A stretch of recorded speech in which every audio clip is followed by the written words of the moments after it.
Friends, कल हमने हरियाणा की 14वीं विधानसभा का पार्ट 1 किया था, जिसमें मैंने आपको विधानसभा का वर्णन कौन से आर्टिकल में है, बहुमत की सीटें कैसे कैसे डिसाइड होती हैं और वर्तमान में जो हमारी हरियाणा की विधानसभा उसमें आरक्षित सीटें कितनी हैं, पहले कितनी थी, पहले विधानसभा अध्यक्ष, दूसरे विधानसभा अध्यक्ष और अब 14वीं विधानसभा में विधानसभा अध्यक्ष कौन है, ये सब चीज़ें कराई थी।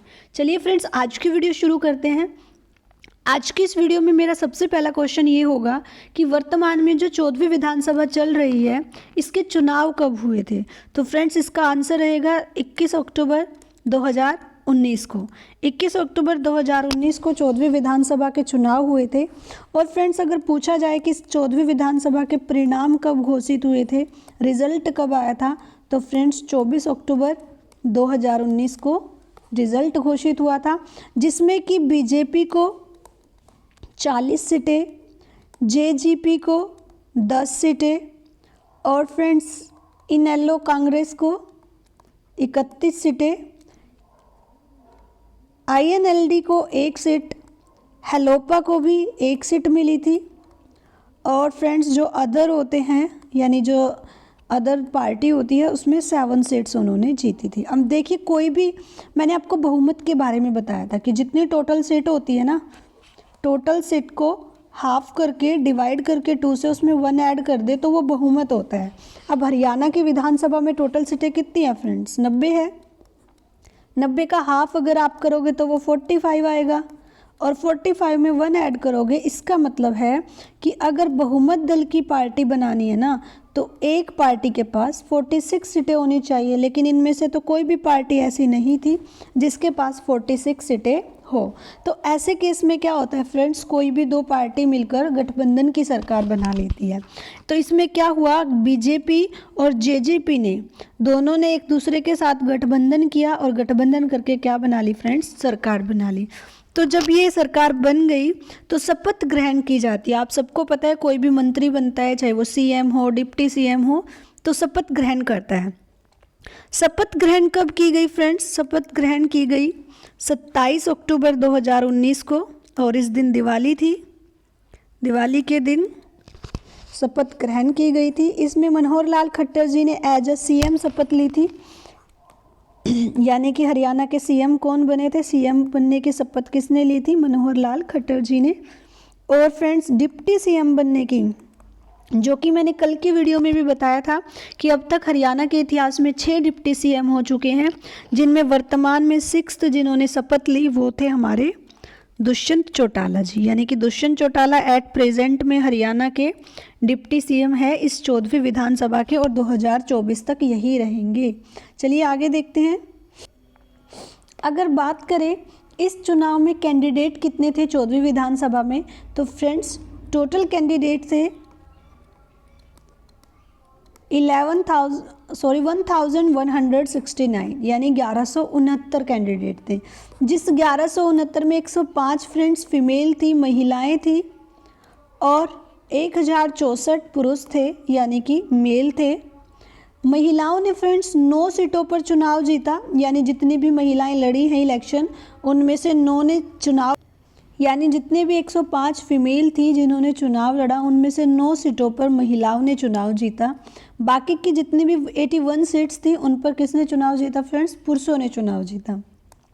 यही अगर मैं बात करूं 13वीं विधानसभा की, यानी इससे पहले जो विधानसभा चली हुई थी, उसमें कितनी महिलाओं ने सीट जीती थी, चुनाव जीता था? तो फ्रेंड्स 13 महिलाओं ने उस समय पर चुनाव जीता था, जो कि लगभग 76% चुनाव उस टाइम पर हुए थे।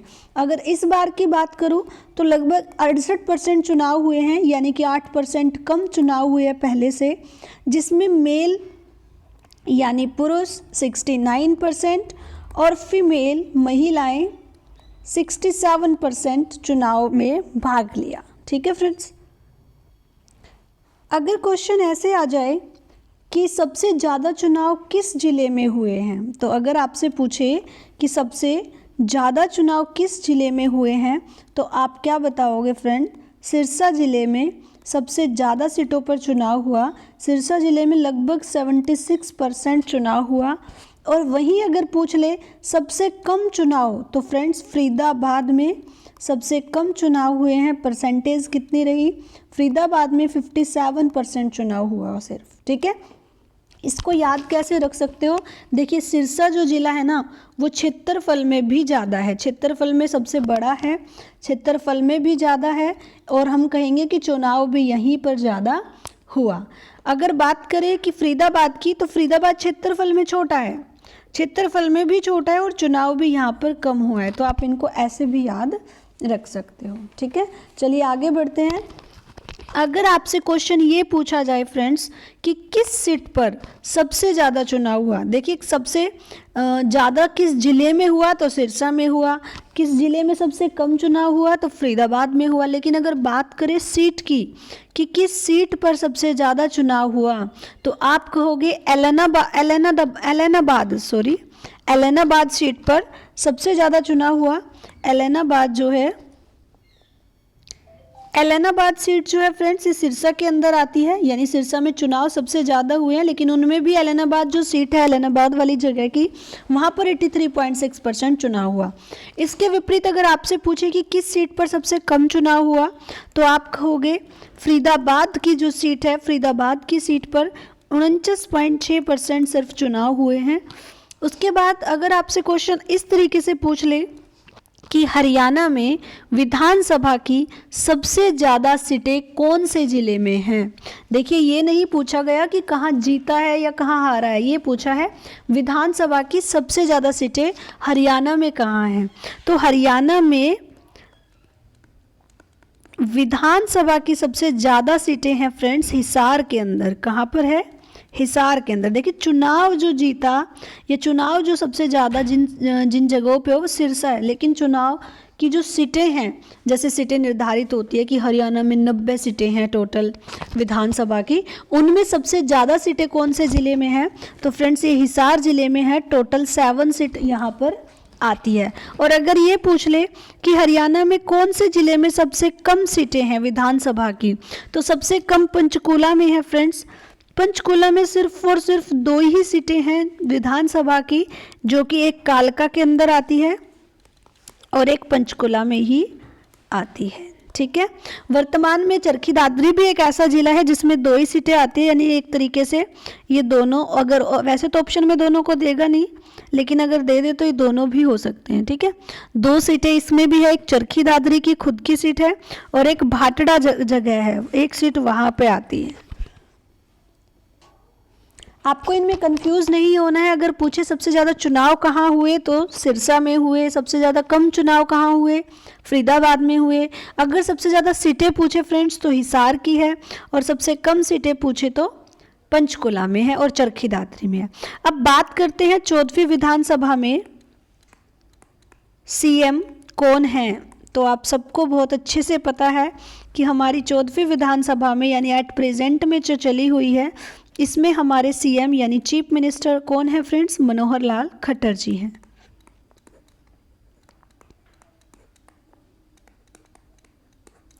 अगर मैं बात करूं डिप्टी सीएम की कि डिप्टी सीएम कौन है प्रेजेंट में हरियाणा के, तो मैंने अभी आपको बताया था दुष्यंत चौटाला जी। ये हरियाणा के 6th डिप्टी सीएम है और प्रेजेंट डिप्टी सीएम भी है। अगर बात करूं विधानसभा अध्यक्ष की, तो ये भी मैंने आपको बताया था ज्ञानचंद गुप्ता जी। ज्ञानचंद गुप्ता जी हरियाणा के वर्तमान में विधानसभा अध्यक्ष है। अगर विधानसभा उपाध्यक्ष की बात करूं फ्रेंड्स कि प्रेजेंट में उपाध्यक्ष कौन है, तो ये रणबीर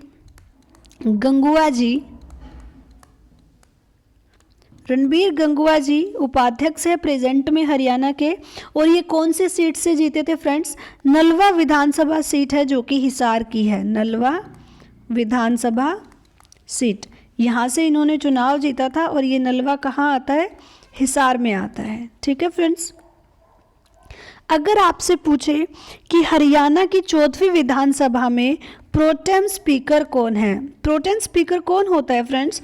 जो भी उस विधानसभा में सबसे बुजुर्ग व्यक्ति होता है ना, उसको प्रोटेम स्पीकर बना दिया जाता है। और ये क्या करता है? जो प्रोटेम स्पीकर होता है ये शपथ दिलाता है, यानी जो सीएम हमारे बने, डिप्टी सीएम हमारे बने, अध्यक्ष बने, इनमें जो भी ये शपथ दी जाती है, सीएम ने शपथ ली थी, मैंने आपको बताया 27 अक्टूबर को डिप्टी सीएम ने ली थी, तो ये प्रोटेम स्पीकर दिलाते हैं। और प्रोटेम स्पीकर कौन होता है?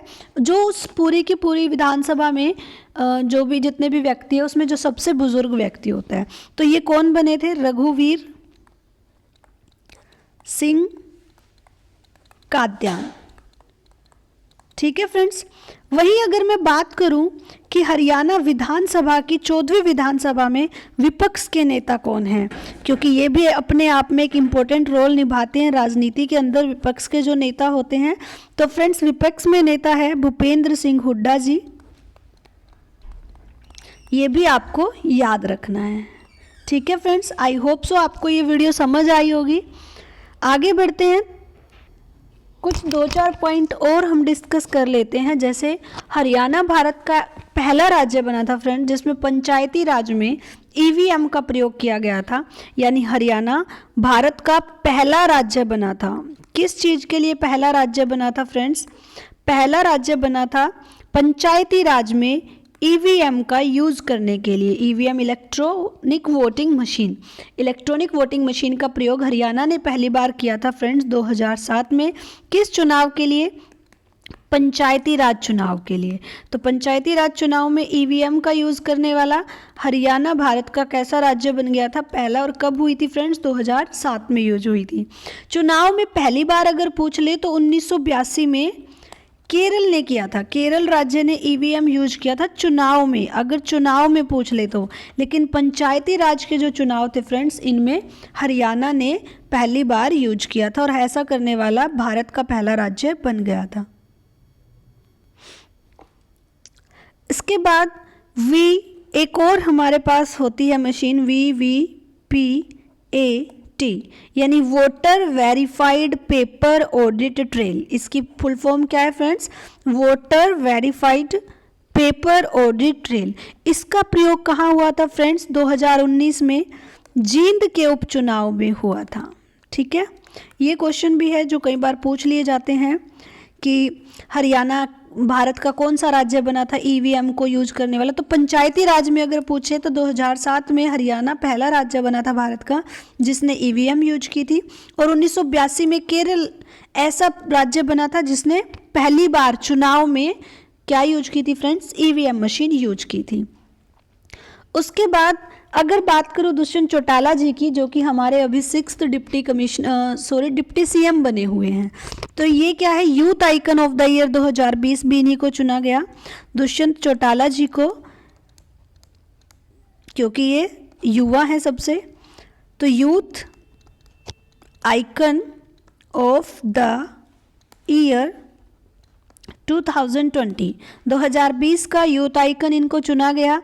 और फ्रेंड्स फोर्ब्स की सूची में भी इनका नाम आया है दुष्यंत चौटाला जी का, ये पॉइंट्स आप नोट कर लें। फोर्ब्स की सूची में इनका नाम आया है।